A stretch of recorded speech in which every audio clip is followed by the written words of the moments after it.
Hi, my name is Christian Ortiz, and today I'll be talking about the stereotypes and the four core elements of what makes a good black urban horror film. For example, I'll be talking about how racism is depicted in these films, how police injustice is depicted in these films, the use of voodoo/opiate and black magic are used in these films, and how the hood is used as a universal setting for most black urban horror films to show the worst of it in the most negative way possible, and how modern black horror films are changing from the 90s black horror films. For now, let's talk about Candyman, which is a horror classic, which I will explain the meaning behind the movie and the story behind it, which is a very good example of displaying modern racism, which is still a problem today. So let's get into it. The story behind Candyman is a film about a man who falls in love with a white woman. However, this was a time during slavery, and when the father found out his daughter was impregnated by a black man, he ordered the mob to hunt and kill him by skinning him alive and covering his ribs full of honey to be stung by death, which is how he got his nickname, the Candyman, because of the sweetness honey produced.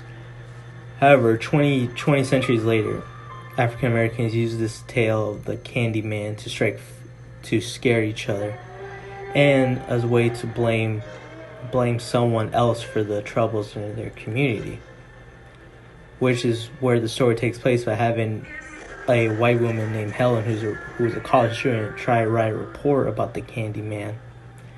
However, in the process, she unleashes the killer by summoning him into real life. And how the story moves forward is that basically, because of her actions, the Candyman is unleashed and starts killing innocent black people. And this is how the film depicts racism, by having our main protagonist be a white woman who unleashes a killer into a community who's already in violence because of gangs and drugs.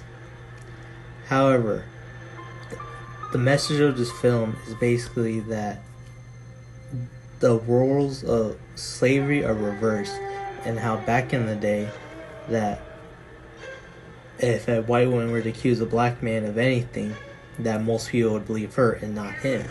But in this case, he starts killing people so that people will blame the white woman because of his actions. And a good way to explain this is by using the clip from the film that explains his motives, and which I will play right now. Came for you.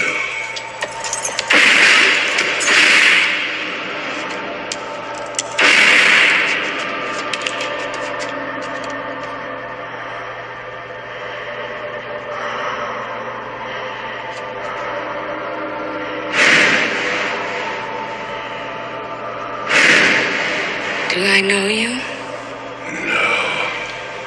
No, but you doubted me. I'm sorry, I have to go. No need to leave yet.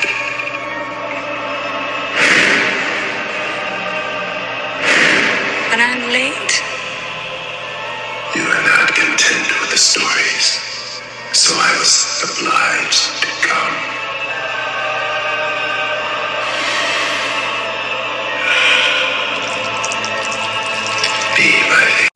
Now let's talk about how police injustice is depicted in 90s black horror films. For this, we'll use a clip from Tales from the Hood, and then we will talk about it and discuss the meaning behind it and why I think it was included in this film. Shut up, spring his goddamn legs.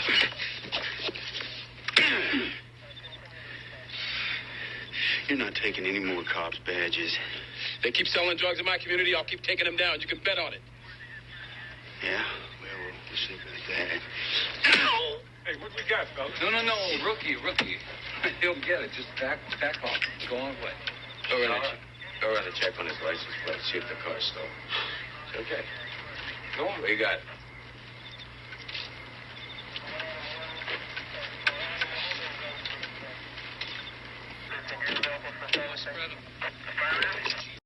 This is a very good example of how urban black horror films use police injustice in their films. This shows the innocent activist Martin, who's trying to fight for the removal of crooked cops in his neighborhood, but ends up dying instead. Which is a very sad reality for many black Americans during the 90s and even today's world is the fear of cops. And that is one stereotype that many black horror films use, that there's always the really evil cop or racist cop. Still, it's most likely because of the Rodney King riots that happened a few years before this movie was made to show a message to young black Americans that they should be more cautious before trusting the police. And sadly, stuff like this still happens today with the Black Lives Matter movement and how they're fighting for justice and a reformed police department. But now we're going to talk about the voodoo, how voodoo is depicted in urban black horror.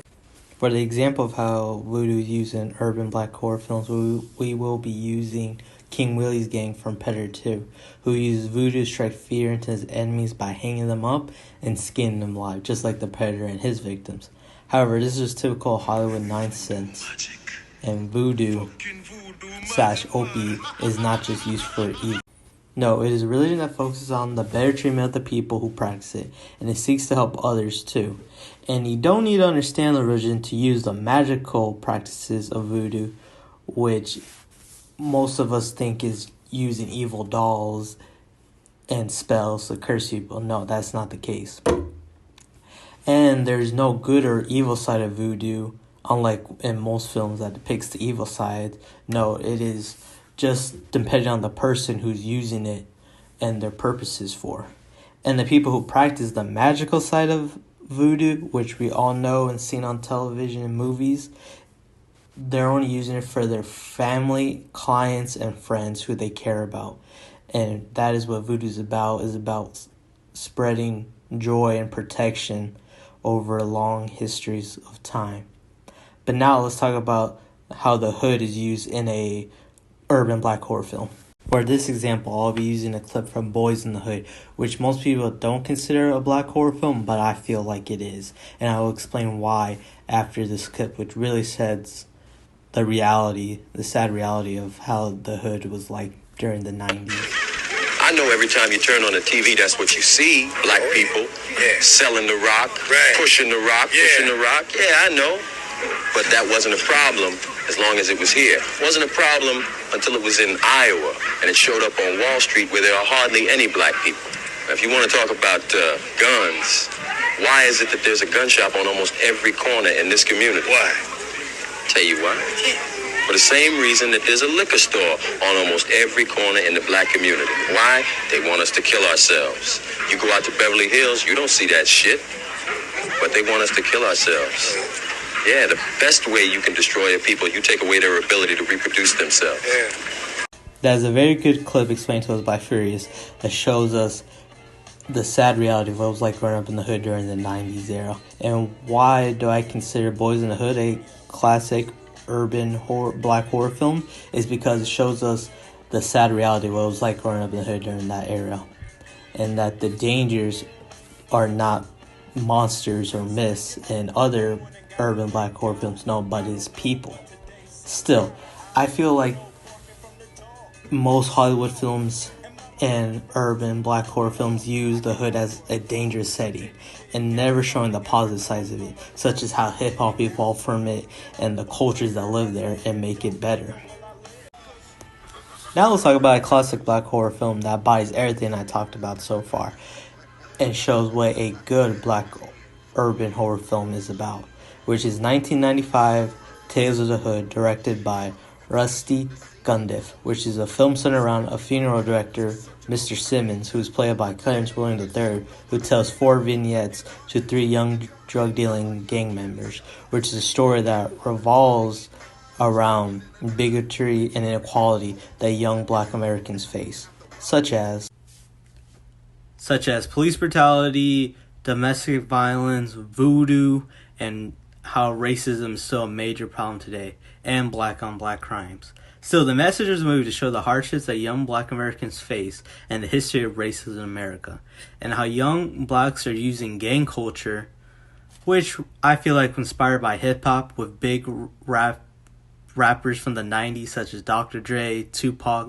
Biggie Smalls, Puff Daddy, who rapped around police brutality and how awesome it was to be a gangster as an excuse to make crimes against their own people. And just like how the final story explains how back in the day, racist Klan members would hunt African Americans down, in today's world, the roles are switched, and young black Americans are instead hunting themselves down by being in gangs. However, the message of this movie was to show to the next generation of African Americans of the modern problems that are around them and how it is up to them to fix it. And even though slavery was abolished centuries ago, racism is still a problem that plagues the black community till this day. And this movie wanted to use folklore telling to show their audience of the problems that plagues the black community. Still, this movie is amazing. I encourage everyone to rewatch it if they could. And even though it didn't do good in the box office, viewers appreciated the messages that it was trying to show the world.